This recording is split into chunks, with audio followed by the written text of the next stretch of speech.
फूटा गुस्सा। आखिर क्यों युवाओं ने सड़क पर उतरकर जाम कर दिया? क्यों युवाओं ने कंप्यूटर सेट उठा उठा कर तोड़ डाले?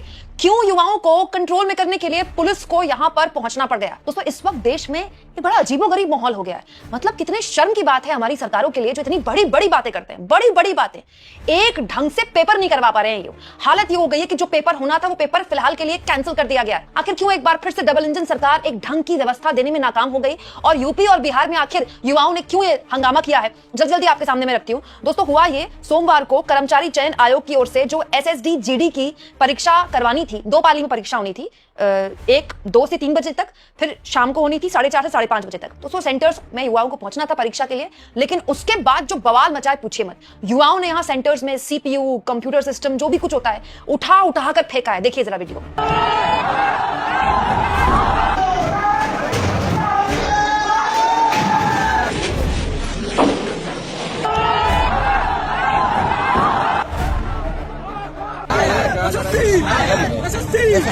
अब आप कहेंगे ऐसा क्यों?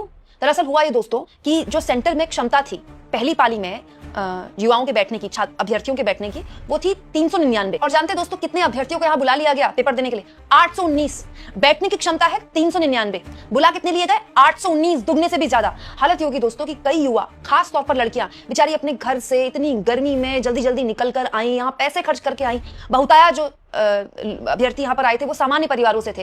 वो दहाड़े मार मार कर रोने लगे कि जब क्षमता ही नहीं है सेंटर में तो हमको बुलाया क्यों? इतनी गर्मी में हम आए हुए हैं, इतनी दूर दूर से आए हुए हैं। सेंटर में वेरिफिकेशन के बाद 350 अभ्यर्थी को बिठा दिया गया, और बाकी जो आपने बुलाए हैं वो क्या करेंगे? दोस्तों, पहले तो कोशिश की गई कैसे भी युवाओं को समझा लिया जाए, लेकिन जो आदमी इतनी दूर से आया है और जाहिर सी बात है वो यहाँ पेपर देने के लिए आया है, पूरी तैयारी से आया है, जब उनको ये समझा नहीं पाए वहां पर मौजूद जो व्यवस्था देख रहे थे, उसके बाद युवाओं का गुस्सा फूटा और अभ्यर्थियों ने हंगामा शुरू कर दिया। दोस्तों, एक्चुअली में अभ्यर्थियों को समझाकर ये कोशिश थी कि सबको अंदर बैठा दिया जाए, पेपर हो जाए, लेकिन बाद में जो युवाओं का गुस्सा फूटा ना, जिस बात पर, वो इस बात पर फूटा कि SSC के अधिकारियों से जब सेंटर वालों ने बात की और बताया कि भाई ऐसा ऐसा हो गया है, तो अधिकारियों ने कह दिया परीक्षा रद्द हो गई। अब आप सोचिए कोई आदमी इतनी दूर से आया है, ठीक है, पहले उससे बोला जा रहा है आपके बैठने की व्यवस्था नहीं है, तो उसके बाद कैसी भी स्थिति को मैनेज करने की बजाय सीधे कह दिया जाए भैया परीक्षा कैंसिल। तो अभ्यर्थियों का गुस्सा फूटा ये सुनकर कि परीक्षा कैंसिल हो गई। उसके बाद हंगामा हुआ। दोस्तों, परीक्षार्थियों ने कानपुर प्रयागराज नेशनल हाईवे जाम करने की कोशिश की, पुलिस ने हालांकि उनको रोक दिया। उसके बाद दोस्तों ये तो हुआ जब पहली पाली की परीक्षा होनी थी, पहली पाली में। फिर 4:30 से 5:30 वाली जो दूसरी पाली में होनी थी, उसमें भी जो अभ्यर्थी आए हुए थे उनकी संख्या ज्यादा थी, सीटें कम थी। उसके बाद फिर वहां अव्यवस्था हो गई। अभ्यर्थी जो वहां पर थे वो ये पूछ रहे थे कि जब आपके पास व्यवस्था नहीं है बैठाने की, तो फिर आपने एडमिट कार्ड क्यों बांटे? एडमिट कार्ड बटे तभी तो अभ्यर्थी वहां पर आए। दोस्तों, अब फिलहाल के लिए परीक्षा निरस्त कर दी गई है। अब परीक्षाएं निरस्त हुई तो फिर जाहिर तौर पर हंगामा तो होना ही था, और खूब हंगामा हुआ है। अच्छा, एक और बात मैं आपको बता दूं, ये तो यूपी का हाल है, बिहार में भी यही परीक्षा होनी थी, वहां तो पेपर कैंसिल हुआ है किसी और रीजन से। जानते हैं क्या दोस्तों? बिहार के एग्जाम सेंटर में परीक्षाएं इसलिए कैंसिल हुई हैं क्योंकि सुनने में आया है कि ये जो GD परीक्षा है, इसमें नकल कराने वाला गिरोह पकड़ा गया है। नकलची आ गए यहाँ पर नकल कराने के लिए। बिहार में तो आप जानते हैं एजुकेशनल सिस्टम में नकलचियों का कितना बड़ा बोलबाला है। यूपी में इसलिए कैंसिल हुई क्यों? क्योंकि यहाँ व्यवस्था नहीं थी सेंटर्स में, जितने लोगों की व्यवस्था थी उससे कहीं ज्यादा लोगों को एडमिट कार्ड दे दिए गए।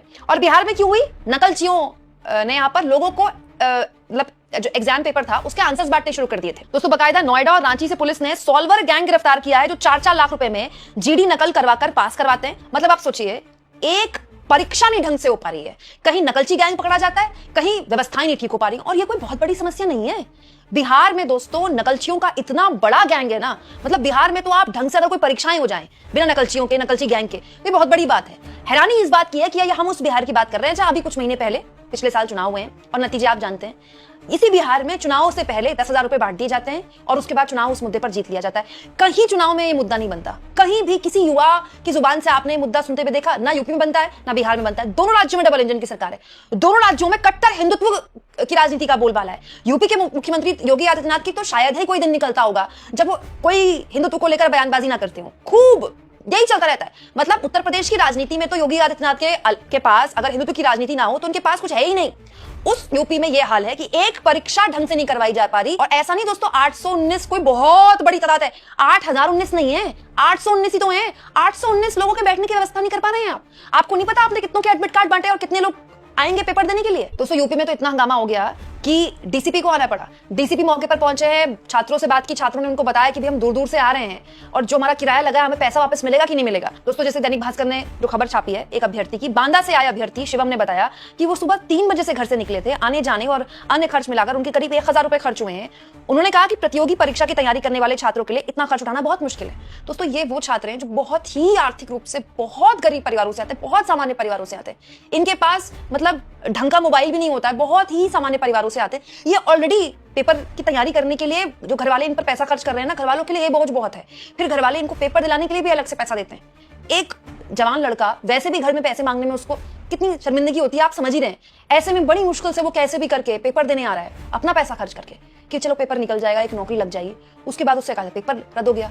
एक जगह आता है नकलची पकड़े गए, नकलचियों का गिरोह पकड़ा गया, ऐसे रद्द हो गया। और एक जगह कहा जाता है क्या व्यवस्था नहीं कर पाए हम। कितनी शर्म की बात है दोस्तों। मतलब आप सोचिए कि सेंटर जहां पर होना था ना तो उन्होंने कोई नोटिस लगा के पूरी जानकारी दी, ना उन्होंने मतलब समय रहते कुछ नहीं बताया अभ्यर्थियों को, कुछ भी नहीं बताया। दोस्तों शिक्षा तो ऐसा मुद्दा है जो किसी भी देश के लिए सबसे इंपॉर्टेंट है।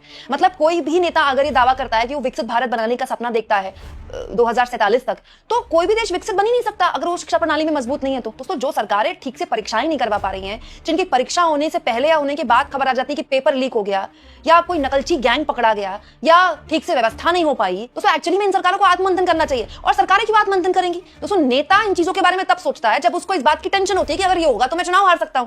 चुनाव इन मुद्दों पर होता नहीं है, इसीलिए जनता को इस तरह के नतीजे भुगतने पड़ते हैं। इस देश में शिक्षा के साथ ऐसा खिलवाड़ किया जा रहा है, आप देखिए हर दिन इस तरह की खबरें